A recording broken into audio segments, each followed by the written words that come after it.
Final round of the ERC Rally Hungary, and wow, it was a fun watch. It was certainly entertaining to see the return of the Hungarian round, which had to sit out of the ERC calendar due to safety issues. And I mean, I want to say one thing, which is before we get underway with the proper review, I did see a couple of bits where I was a bit questionable in terms of the safety.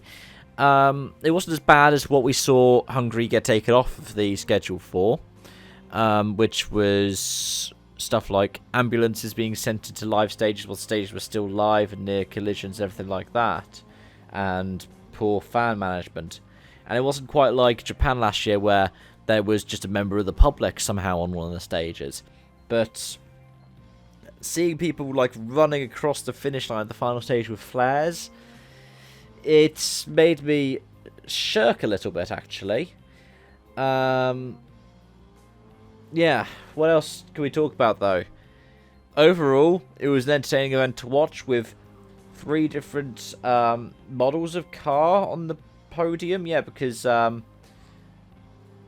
Vince was in a Rally 2 Evo, and Cesc was in a Fabia RS Rally 2, and of course Osberg was in a Citroen.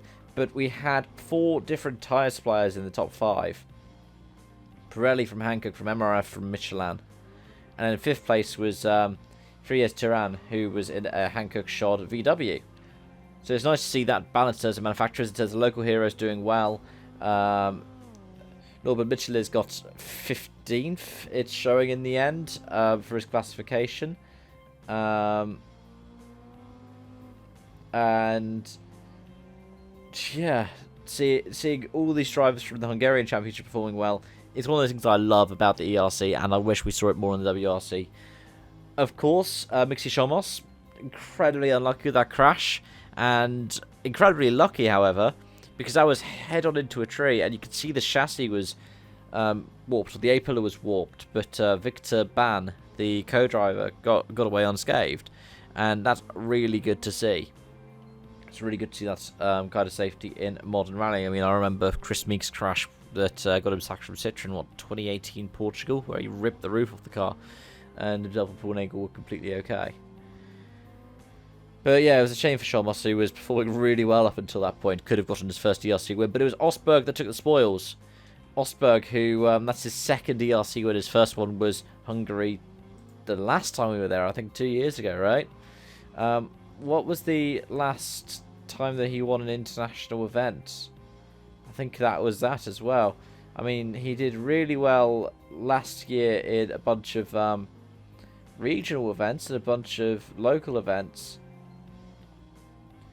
I guess maybe Rally of the Nations? Just pulling up EWRC, the Rally of the Nations, the Guanajuato event when Rally Mexico wasn't running, he did. He got the win on that one. But he'd done really well before in the Hungarian Championship and in the ERC, so yeah, is it a surprise that he picks up the win there? Of course, it wasn't enough for him to secure second place in the championship, and that's because Cesc's finishing 3rd place meant that he got it by 19 points. And Cesc's the only person to win 2 events this season. It's weird to think that 8 rounds, 7 different winners. The person who repeat one finished second in the championship. I guess it's what could have been for Efra Lorena and Johan Bernardo. Bernardo, of course, wasn't there for the middle part of the season. Lorena was there all season long, reigning champion.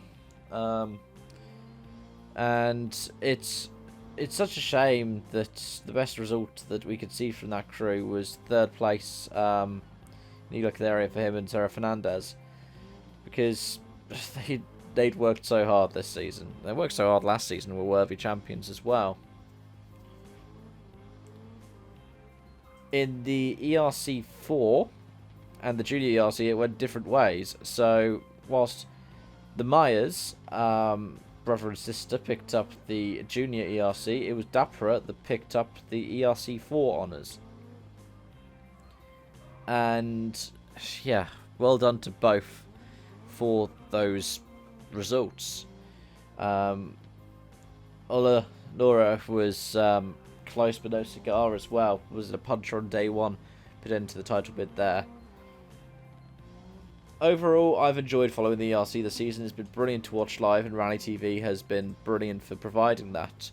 For me, seeing those kinds of events go on that way, that's what we need to see for the WRC, and it reinforces for me the opinion that Rally 2 should be the future, much like Group A didn't, you know, evolve from Group B. Group A was already there, and it replaced Group B.